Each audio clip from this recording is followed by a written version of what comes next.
और इसने मेरा रूप बना लिया। जाके राजा के यहां एप्लीकेशन दे दी कि एक ठग ने मेरा रूप बनाकर मेरी संपत्ति हड़पने की चेष्टा की है, वो मेरे घर बैठा है। अब समय का तगाजा देखकर तुरंत हाजिरी, दोनों को कोर्ट में तलब कर लिया अगले ही दिन।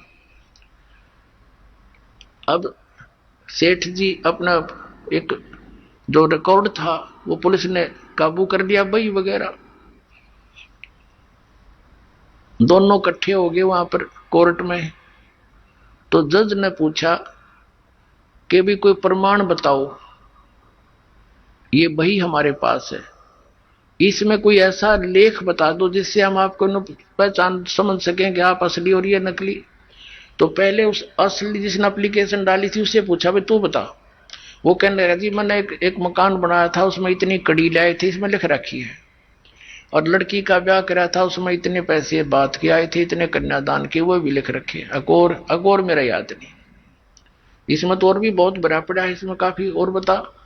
तब जो परमात्मा बने हुए थे डुप्लीकेट उसके, वैसे तो ओरिजिनल है, भगवान तो सबके मालिक हैं। तो जो नकली था उससे पूछा, भगवान से पूछा कि बताओ इसमें कोई प्रमाण। तो परमात्मा ने पिछले पृष्ठ से शुरू कर दिया पढ़ना। अब सुन ले भाई, खोल कर देख ले। जज वो देखकर वो सारी सुनाने लग गया, 5-4 पृष्ठ लगातार पढ़ दिए। तो कोर्ट ने नकली को तो असली सिद्ध कर दिया और असली को नकली, और कहा भाग जा तू यहां से, तू झूठा है। अब लाला जी ने वही समस्या, भाई अब क्या करूं, देख के बनी कुंड से जन्म का दुश्मन था मेरा यूं, और इसने मेरी सारी ये संपत्ति छीन ली। बैठ गया जंगल में माथे बादर के। और क्योंकि जब आदमी ऐसी समस्या में भगवान ने याद करे, वो भगवान वही पहुंच गया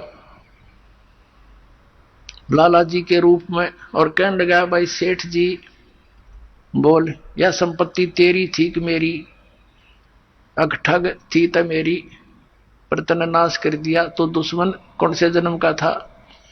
ने बोला मैं तेरा दुश्मन नहीं, मैं मित्र हूं तेरा। नकमे या पहले भी मेरी थी और आज भी मेरी है, तो अनजानपणे में अपनी मान रहा था। अगर ईब तेरी मृत्यु हो जाती 1 दिन पहले 2 दिन पहले, तो कहां थी तेरी है नालायक कहीं का?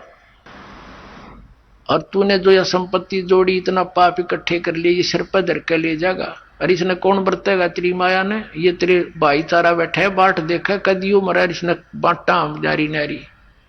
तन्ने के मिलेगा बुद्धू, भक्ति करी नहीं सारी उम्र में, यू कोड इकट्ठा कर लिया।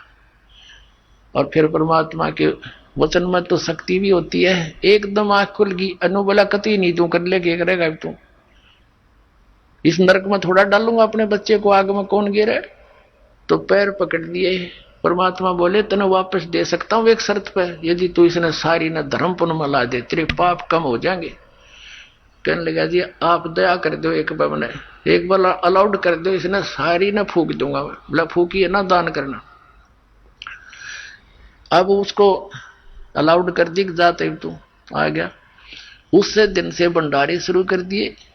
जैसे भी दान धर्म उसने करके कत्ती फारिग हो गया, और अपनी पत्नी ने लेकर झूपड़ी गाल कर गांव से बाहर रहने लग गया। अब पहले तो सारा संसार उसका आदर करे था, क्योंकि माया की पूजा होती है।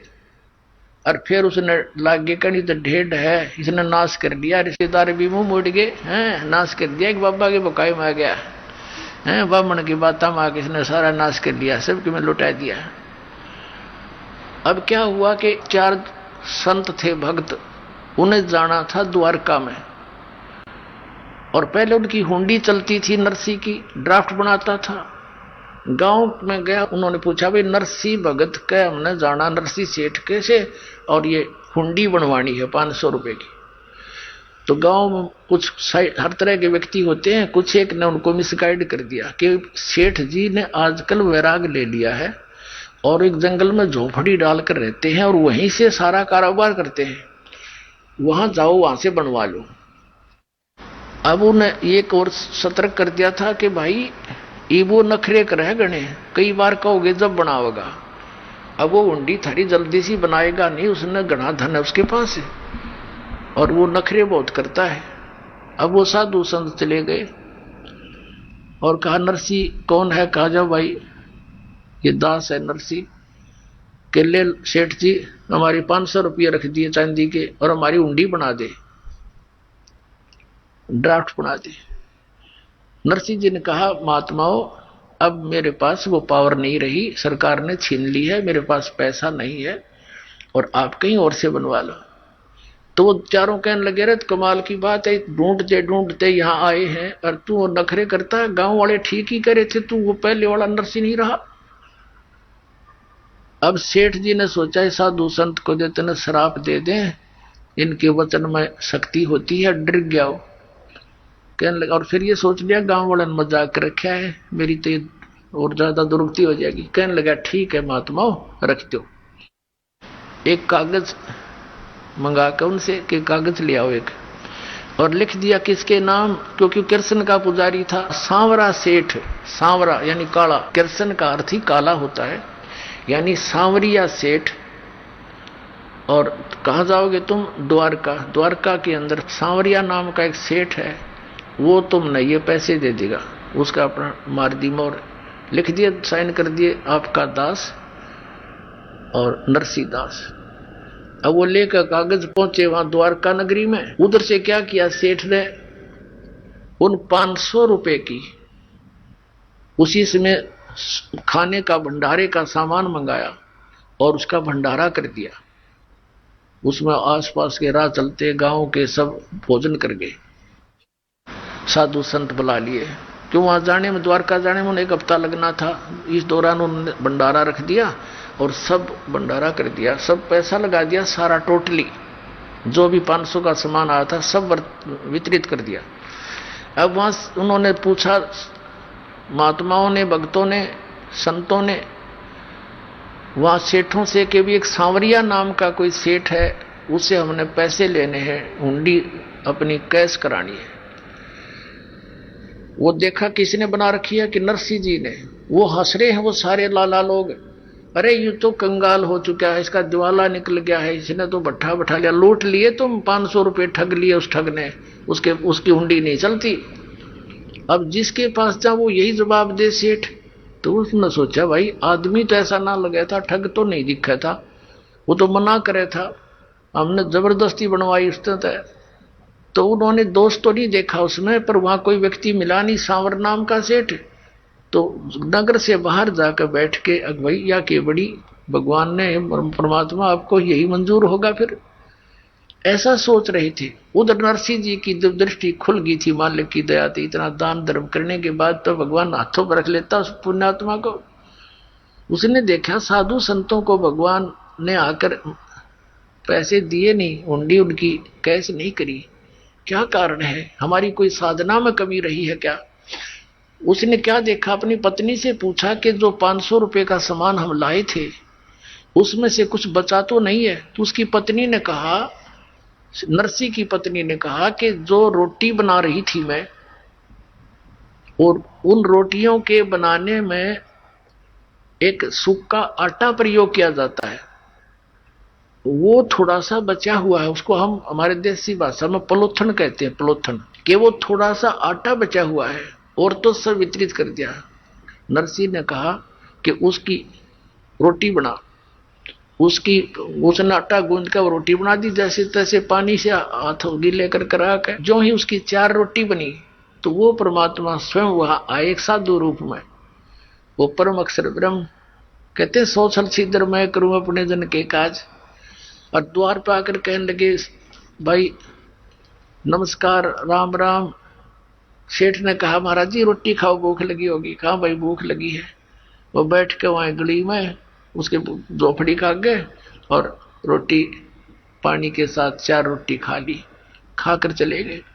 अब कुछ देर के बाद क्या देखा, वो पूर्ण परमात्मा एक सांवरिया नाम का सेठ, मारवाड़ी सेठ जैसा रूप बना के, यानी बड़ा साफा सिर पे धोती डबल टांगों वाली और हाथ में बही और कान में कलम टांग रहा, वहां पहुंच गया भक्तों के पास।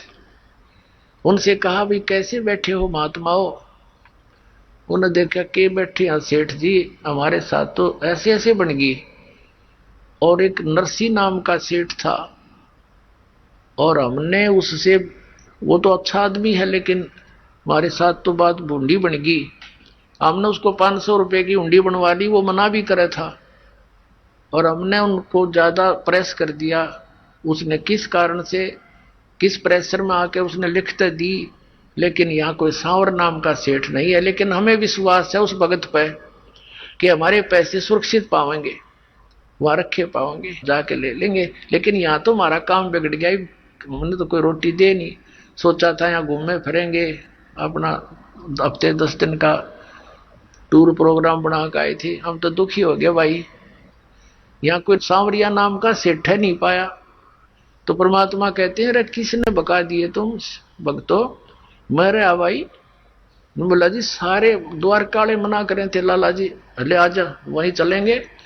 अब जो वो लाला लोग मजाक करें थे भगत का, हंसी करें थे, ठाठा ठाठा करें थे, ठग लिए ठग लिए। चौराहे के ऊपर कहा कि यहाँ बिछाओ तुम्हारी चद्दर भगतो, और परमात्मा बांध दे गठड़ी 500 रुपया की। एक एक रुपया नो कत्ती फरेस जानू आज बन के आया हो, ऐसे पटके नो कह ले गिन लो, 1 2 3 4, यानी और खूब खुड़का करें ऊपर तक, देखो सारे बाणिया बकाल निकल गए द्वारका के कि सांवरिया सेठ कितना आ गया भाई, और 500 रुपये दे दिए। और के कहा कि भाई भक्तों अब जाओ ना तुम नरसी जी के पास, उसको ये कह देना चाहिए एक कितने करोड़ों ढूंढी बेच दे, उसका दास हाजिर पाओगा, और कह दिए उसको हमेशा उसके हाजिर रहेगा दास उसका। बोलो सतगुरुदेव।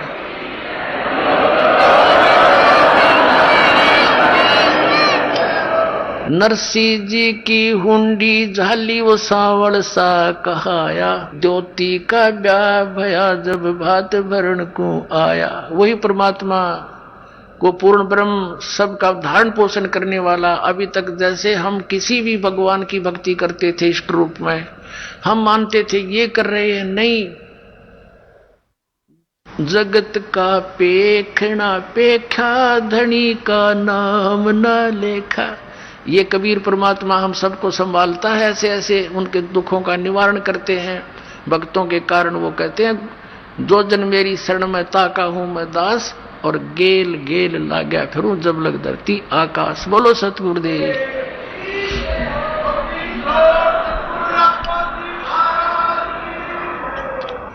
परम पिता परमात्मा पूर्ण ब्रह्म सारी सृष्टि के रचनहार कुल मालिक कबीर परमेश्वर जी की असीम कृपा से आप पुण्यात्माओं को ये सत्संग सुनने का सु अवसर प्राप्त हुआ।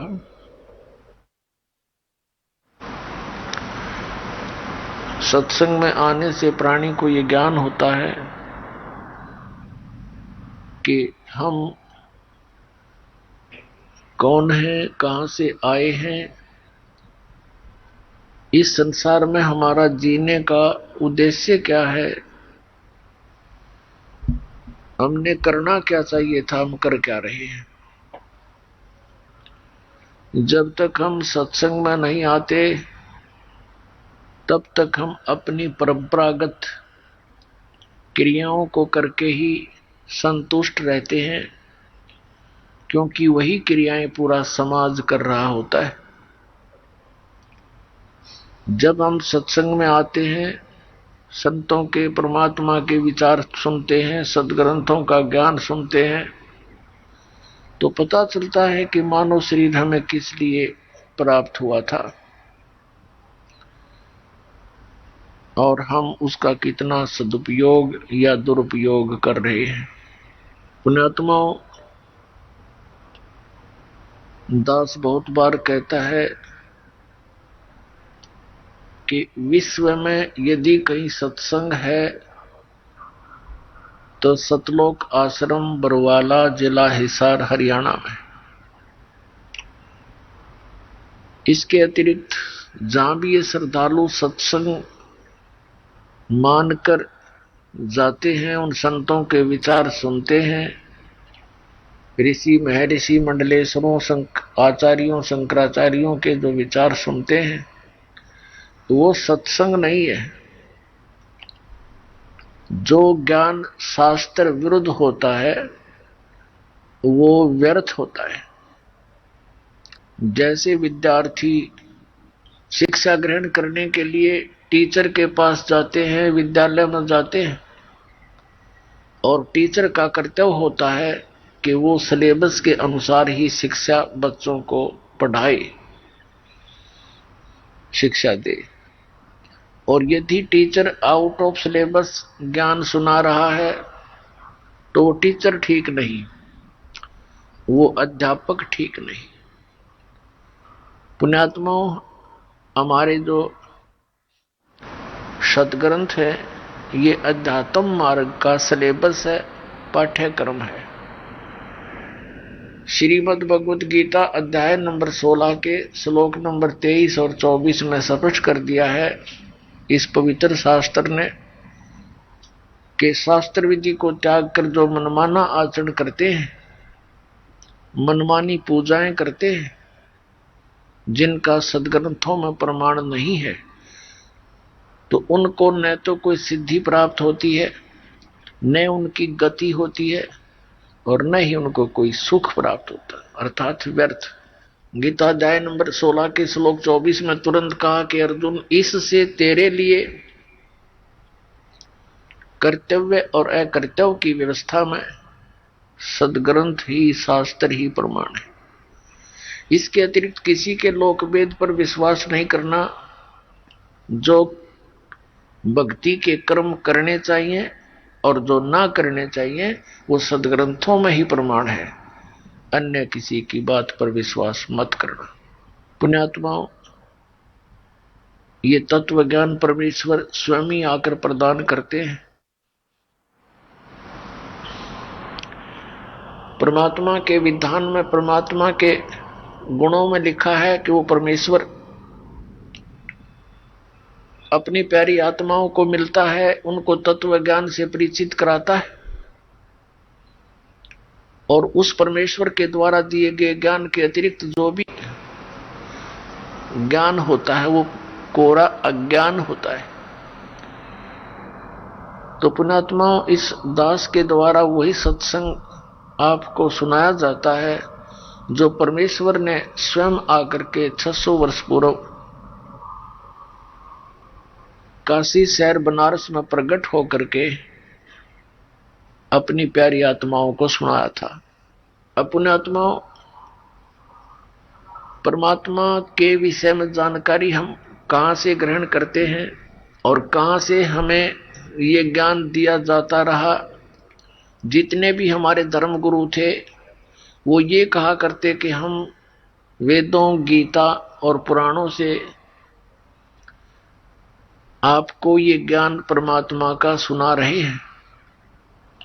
हमें बड़ी खुशी होती थी कि परमात्मा के विषय में जानकारी पवित्र वेदों में, पवित्र श्रीमद् भगवत गीता में, पवित्र पुराणों में विद्यमान है, और हमारे धर्मगुरु ये सही बता रहे होंगे क्योंकि ये संस्कृत पढ़े हैं।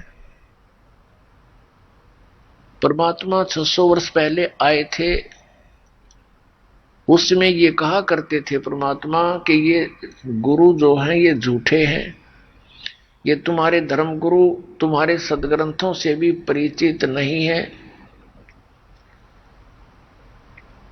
आदरणीय धर्मदास साहिब जी जो परमात्मा के शिष्य हुए, उनको सचखंड दिखाया, सतलोक लेकर गए। उससे पहले धर्मदास साहिब जी श्री कृष्ण, श्री विष्णु, श्री शंकर भगवान के उपासक थे, और वो ये सुना करते थे उन धर्म गुरुओं से कि हम जो ज्ञान बता रहे हैं कि श्री विष्णु जी, श्री शंकर भगवान ये पूर्ण परमात्मा है, ये अजर अमर है, इनकी जन्म मृत्यु नहीं होती। तो हम ये सोचा करते थे कि ये सही बोल रहे होंगे। इसी ज्ञान पर आधारित थे आदरणीय धर्मदास साहिब। और जिस समय परमात्मा उनको अपने विधान अनुसार आकर मिले, उनको तत्व ज्ञान समझाने की चेष्टा की, लेकिन जल्दी से धर्मदास जी का ये ज्ञान हजम नहीं हुआ। बहुत बार परमात्मा ने उनको समझाया।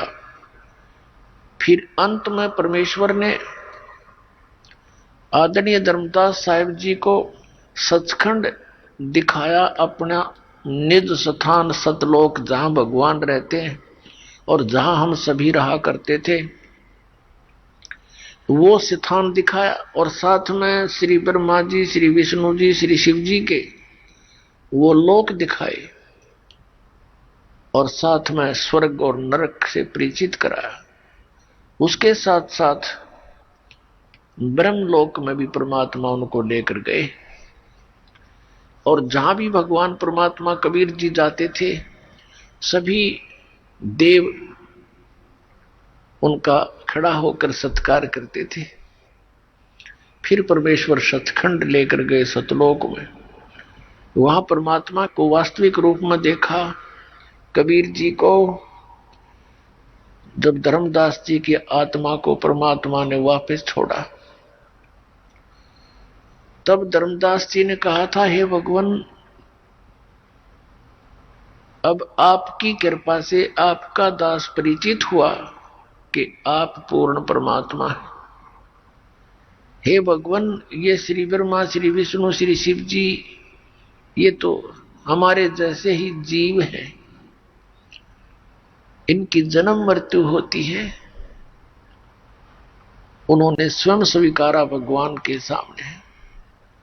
तो इससे सिद्ध हुआ है कि हे परमात्मा, ये वेद और ये जितने भी सदग्रंथ हैं, ये कतेब हैं यानी पुराण हैं, ये सब झूठे हैं।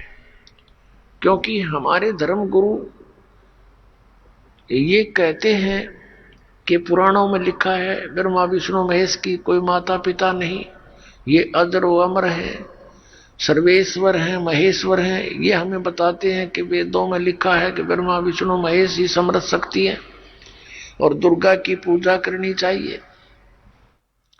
ये हमें बताते हैं कि वेदों में लिखा है एकादशी का व्रत करना चाहिए। हे भगवान, इससे सिद्ध है कि परमात्मा तो आप हो, ब्रह्मा विष्णु महेश तो नाशवान है। तो इससे ये सिद्ध हुआ कि ये वेद और कतेब यानी ये सब धार्मिक पुस्तकें ये झूठी हैं। परमेश्वर कबीर देव जी ने कहा कि नहीं, ऐसा नहीं है। ये वेद कतेब झूठे डिवाई और झूठे हैं जो समझे नहीं। झूठे तो ये तुम्हारे धर्मगुरु आचार्य, ये शंकराचार्य, ये झूठे हैं जो वेदों और पुराणों को समझा नहीं। ये परमात्मा को निराकार बताते हैं, वेद परमात्मा को साकार बताते हैं।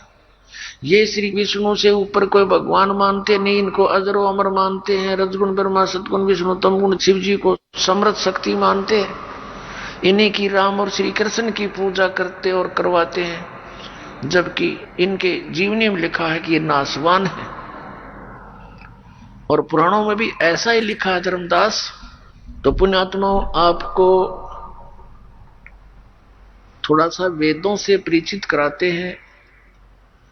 पुण्यात्माओं, ये दया करी परमेश्वर ने, आज ये वेद और गीता और पुराण हमारे लिए प्रथम कक्षा की बुक होगी। नहीं, हमारे लिए पाठ बना हुआ था। पता नहीं वेदों में क्या लिखा है। गीता जी को हम समझ नहीं सके क्योंकि इन्होंने अनुवाद गलत कर दिए, और पुराणों के रहस्य को ये नहीं समझ सके, ना समझा सके। इस दास पर बेर करी परमेश्वर कबीर साहब ने, और ये सर्व ज्ञान आपके समक्ष परमाणु सहित दास ने रूबरू करा दिया। अब परमात्मा के गुण वेदों में लिखे हैं। वो परमात्मा क्या लीला करते हैं? वेद बताते हैं कि परमात्मा ऊपर तीसरे मुक्ति धाम में रहता है। वहां से गति करके यानी स्पीड से चलकर, बिजली जैसी गति से, विद्युत जैसी गति से चलकर आता है। और यहां अच्छी आत्माओं को, दृढ़ भक्तों को मिलते हैं, उनको तत्व ज्ञान से परिचित कराते हैं, उनको उपदेश देते हैं, और वो कवि की तरह आचरण करते हैं। कवियों की तरह जहां कहीं जाकर के कविता के रूप में अपनी महिमा का ज्ञान बताना शुरू कर देते हैं, वो परमात्मा होते हैं। और वो एक सुप्रसिद्ध कवि की भी पदवी को प्राप्त करते हैं, लेकिन वो होते हैं पूर्ण परमात्मा।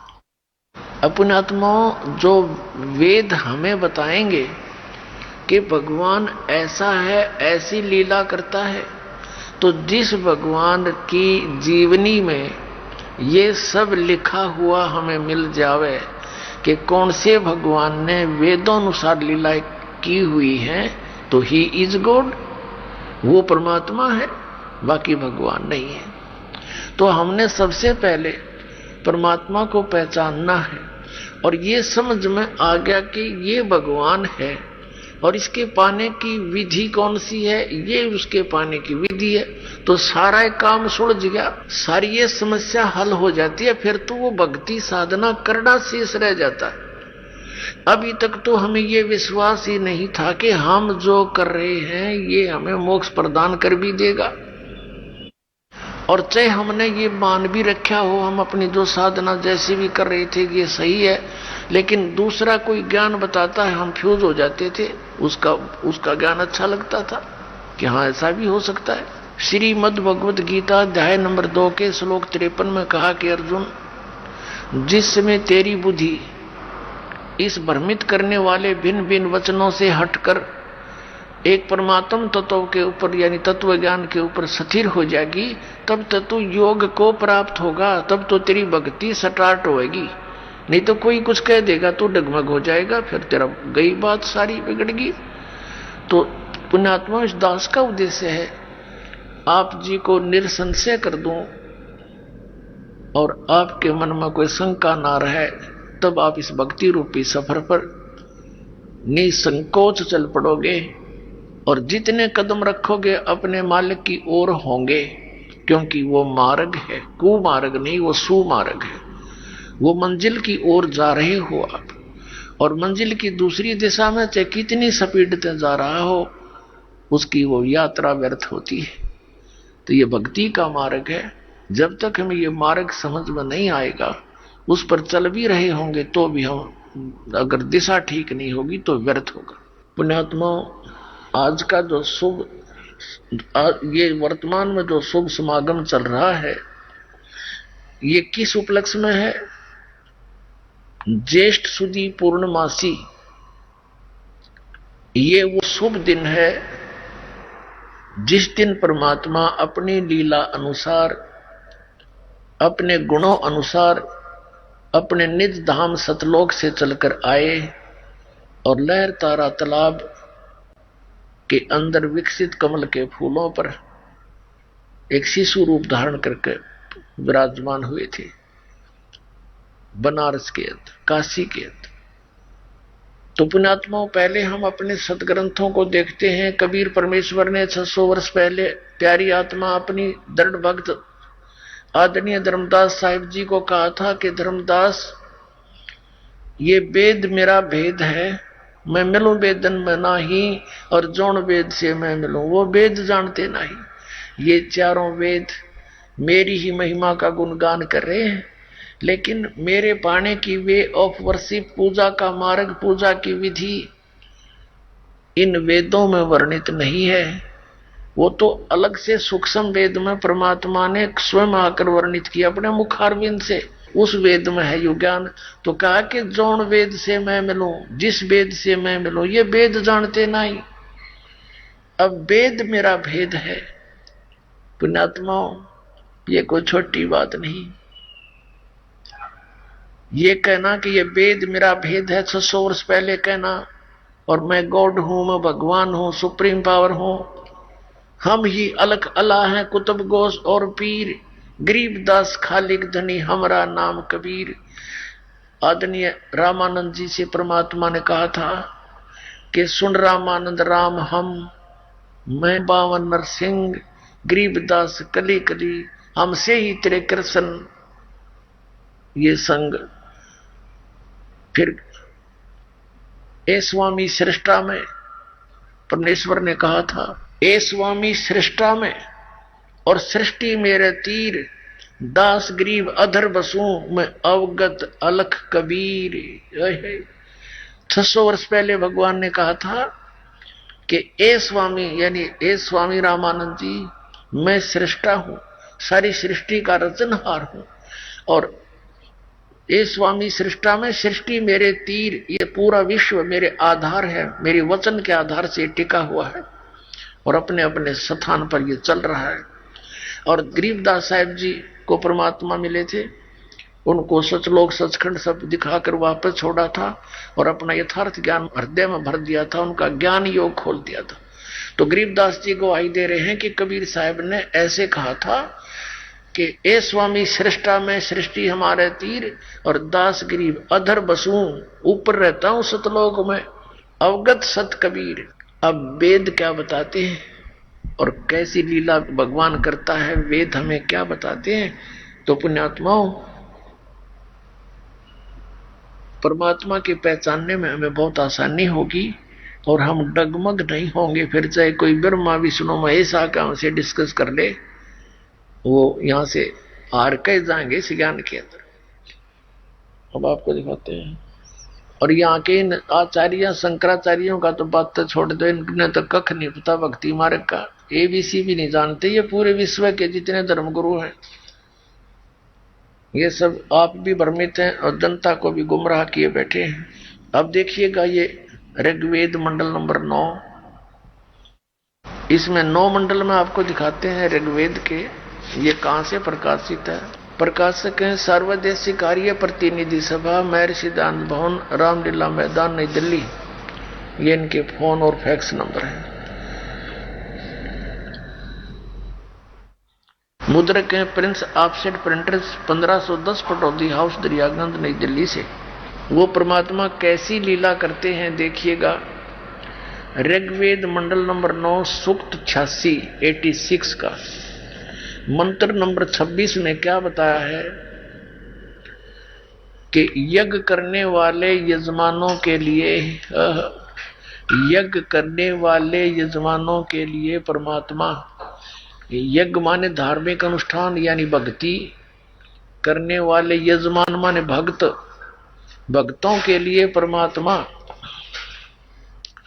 सब रास्तों को सुगम करता हुआ उनके विघ्नों का मर्दन करता है, नाश करता है और उनको पवित्र करता हुआ, भक्तों को पवित्र करता हुआ और अपने रूप को सरल करता हुआ, वह कांति में परमात्मा। इन्होंने इस शब्द कबीर, ये क्या लिखा यहां देखो मूल संस्कृत में, कबीर अतो, ये कबीर अतो, हम इसको वह बोलते हैं, वह को कबीर, हम कबीर बोलते हैं। ये इसमें कबीर लिखते हैं। जैसे हम वेदों को वेद बोलते हैं, जैसे हम वेदों को वेद बोलते हैं अपनी लोकल लैंग्वेज में, इसी प्रकार हम कबीर को कबीर बोलते हैं। तो यहां इन्होंने क्या किया है देखिएगा। फिर ऋग्वेद मंडल नंबर 9 सूक्त 86 मंत्र हम 26 पढ़ रहे हैं। तो इन्होंने क्या कर दिया कि अपने रूप को सरल करता हुआ वह कांति में परमात्मा, इन्होंने ये कवि शब्द, कबीर, कवि ही करके अपसर्ग लगा के इसका अर्थ कर दिया सर्वज्ञ। यहां लिखना था कबीर देव, लिख देते ये कबीर देव। अब कैसे लिखना चाहिए था उन्होंने, ये देखो ऋग्वेद मंडल नंबर 9 और सूक्त 20 का मंत्र नंबर 1 है। ये लिखा कि वो कबीर देव, ये देखिए ये कबीर देव वितय, कबीर देव वितय आयो। तो ये कबीर देव लिखना था, कबीर देव, कबीर साहब, देव मान परमेश्वर। अब इस कंसेप्ट को हम क्लियर करेंगे पहले यजुर्वेद से। एक पवित्र बुक है यजुर्वेद और इसके ऊपर ये र लगा हुआ है। इस र को हटाकर यहाँ अपसर्ग लगा दिए जाएं तो भी ये यजुर्वेद का ही बोध कराएगा। जहां भी ये अक्षर लिखा होगा वहां पर भी ये यजु लिखा होगा तो भी यजुर्वेद ही लिखना पड़ेगा, बताना पड़ेगा। ये यजुर्वेद के विषय में इसकी परिभाषा है, उसकी डेफिनेशन है। देखिए डिस्क्रिप्शन है, ये महर्षि दानव सरस्वती द्वारा ही इसका अनुवाद है। प्रकाशक हैं सर्वदेशी आर्य प्रतिनिधि सभा 2/5 महर्षि दानव, रामलीला मैदान, नई दिल्ली। और ये महर्षि दानव सरस्वती द्वारा इसका अनुवाद है। मुद्रक है Prince of set printers, 1510 Pataudi house, Daryaganj, नई दिल्ली से। हम इसके 36वें अध्याय में आते हैं। ये देखिएगा, ये यजुर्वेद का 63 यानी 36वां अध्याय है। इसके प्रथम मंत्र में और ये लिखा कि ऋचम वाचम परपधे मनो यजु, ये यजु शब्द लिखा, यजु। अब इसका अनुवाद इसने ठीक किया, यहां पर अर्थ ठीक करा इस यजु का। इस यजु का अर्थ यजुर्वेद लिखा, ये बिल्कुल सही लिखा।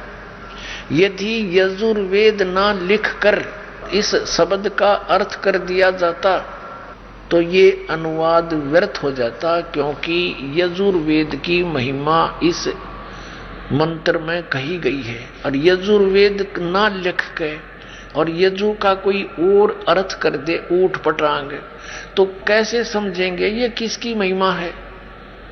तो यहां इसने इस यजु को यजुर्वेद लिखना पड़ा कि यजुर्वेद पुस्तक के विषय में है, जबकि यहां केवल यजु ही शब्द है। तो पुण्यात्माओं, ठीक इसी प्रकार हमने इन वेदों में कवि जहां लिखा है, कवि जैसे ये कवि कहते हैं, हमने प्रसंगवश उसको कबीर देव कहना पड़ेगा। जहां परमात्मा की महिमा चल रही है तो वहां कवि का अर्थ कबीर देव समझना पड़ेगा। और जहां पर कहीं कोई काव्यकार की महिमा है तो वहां वो काव्यकार ही लिखा जा सकता है, अन्यथा कवि का अर्थ सर्वज्ञ आदि नहीं कर सकते, क्योंकि कोई कवि सर्वज्ञ नहीं होता। ये देखिएगा फिर से, अब हमने यजुर्वेद रख दिया है, ऋग्वेद उठा लिया है, जिसमें हम ये प्रूव करना चाह रहे हैं कि परमात्मा कैसी लीलाएं करते हैं। ये वही ऋग्वेद है, इसके प्रकाशक आपने देख लिए, मुद्रक ये वही है। अब हम आते हैं ऋग्वेद मंडल नंबर 9 सूक्त 86 के मंत्र 26 में। अब आसानी से समझ में आओगा, इन्हीं का अनुवाद है ये आर्य समाज के आचार्यों का। यज्ञ करने वाले यजमानों के लिए परमात्मा, यानी धार्मिक अनुष्ठान करने वाले भक्तों के लिए परमात्मा सब रास्तों को सुगम करता हुआ उनके विघ्नों को मर्दन करता है, उनके संकटों का नाश करता है, और उनको यानी भक्तों को पवित्र करता हुआ और अपने रूप को सरल करता हुआ। पुण्यात्मा, सतलोक के अंदर परमात्मा सह शरीर है, मनुष्य जैसा उनका शरीर है। वो लोक भी तेजों में है और परमात्मा का अपना मनुष्य जैसा शरीर जो है वो भी तेजों में है। उनके एक रोम में, रोम मने वैसे तो बाल बोलते हैं, लेकिन एक रोम कूप में इतनी शोभा है, इतना नूर है, करोड़ सूर्य करोड़ चंद्रमा मिला दे और दोनों की मिली जुली रोशनी भी परमात्मा के एक रोमकूप के सामने, उस रोशनी के सामने फीकी। यदि वो परमात्मा उस तेजों में शरीर सहित यहां आ जावे तो हम नहीं देख सकते, हमारी आंखें बंद हो जाए, ये चरम दृष्टि नहीं देख सकती। इसलिए वो अपने रूप को सरल करता हुआ, यानी बिल्कुल समेट के अपने सारे उस प्रकाश को और सरल करके हल्का तेज पुंज का रूप बना के वो आकर हमें मिलता है। ये देखिएगा, हम ये पढ़ रहे हैं ऋग्वेद मंडल नंबर 9 सूक्त 86 मंत्र 26 को। अपने रूप को सरल करता हुआ वह कांति में परमात्मा कबीर देव लिखना था। यहाँ कबीर देव विद्युत के समान क्रीड़ा करता हुआ, यानी बिजली जैसी गति से वर्णीय पुरुष को यानी अच्छी आत्मा को प्राप्त होता है, मिलता है। अब देखना, ऋग्वेद मंडल नंबर 9 सूक्त 86 का मंत्र 27 है। वह प्रकाश पुंज परमात्मा, जो परमात्मा ध्रुवलोक के यानी उस तेजोमय लोक के, सतलोक के तीसरे पृष्ठ पर विराजमान है, वहां बैठा है, वहां रहता है। अब ये स्पष्ट हो गया कि कबीर देव नाम का कोई भगवान है। कबीर देव, देव माने परमेश्वर, भगवान, तो वो ऊपर सतलोक में रहता है, सतलोक के तीसरे भाग में, यानी सबसे टॉप मोस्ट प्लेस पर। प्रत्येक स्थान का, लोक का अपना अपना दर्जे है, तो सबसे टॉप में रहता है भगवान सतलोक के अंदर। नीचे उनके बच्चे वहां, उनकी सृष्टि सतलोक में है।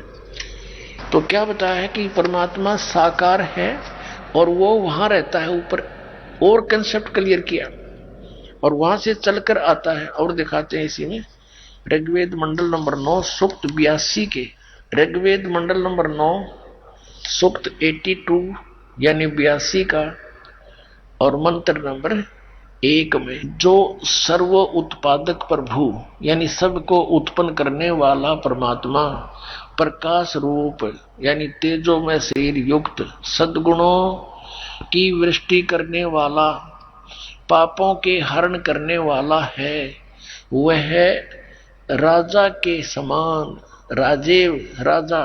हम इसको 269 पृष्ठ पर पढ़ रहे हैं, 269 पर, और 270 पर आपको दिखाएंगे, वह है राजा के समान। ये 270 पृष्ठ है। राजा के समान दर्शनीय है, देखण जोगा है, राजा के तरह यानी पूरे ब्रह्मांडों का मालिक रूप में दर्शनीय यानी देखण जोगा साकार है।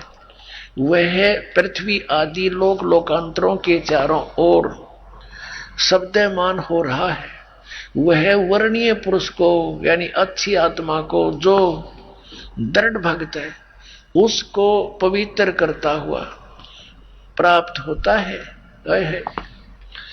और जिस प्रकार विद्युत यानी आकाशीय बिजली सने वाले स्थानों को आधार बनाकर प्राप्त होता है। अब इसमें स्पष्ट कर दिया इस पवित्र वेद ने कि परमात्मा साकार है, राजा के सदृश देखने योग्य है, और वो वहां से गति करके चलकर आता है, और अच्छी आत्मा जो दृढ़ भक्त होते हैं उनको मिलता है यहां आकर के। वो क्या करता है फिर उनको मिलकर, ये देखिए आगे स्पष्ट किया है। ऋग्वेद मंडल नंबर 9 सूक्त 82 का मंत्र 1 आपने पढ़ लिया, और वो उनको कैसे मिलता है। अब क्या बताया कि जिस प्रकार विद्युत स्नेह वाले स्थानों को आधार बनाकर प्राप्त होता, जैसे पुराने समय में हम छोटे छोटे थे तब कांसी धातु के बेले और थाली हुआ करती थी।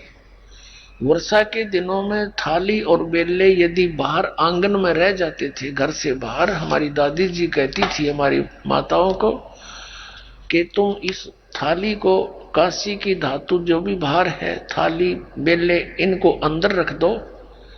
कांसी धातु के ऊपर बिजली अमूमन गिरती है, आकाश की बिजली, उसका उसके साथ अट्रैक्शन होता है। तो यहाँ एक प्रमाण दिया है कि वो परमात्मा उन्हीं पुण्यात्माओं को मिलता है जिनसे उसका आकर्षण होता है, यानी अच्छी आत्माओं को ही वो मिलता है। आइए अब हम उन श्रद्धालुओं के अनुभव जानते हैं जो जगत गुरु तत्वदर्शी संत रामपाल जी महाराज जी से दीक्षा प्राप्त कर चुके हैं तथा उनके द्वारा बताए गए भक्ति मार्ग पर चल रहे हैं।